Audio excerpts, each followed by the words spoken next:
RAM stands for Random Access Memory and is a volatile memory used in embedded designs. Volatile means contents of the memory are erased when power to memory is removed.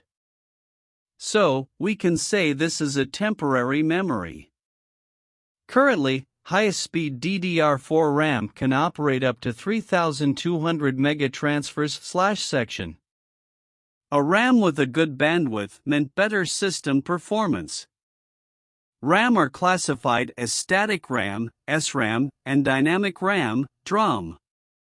For any memory, power consumption, memory capacity, and bandwidth are some of the important specifications.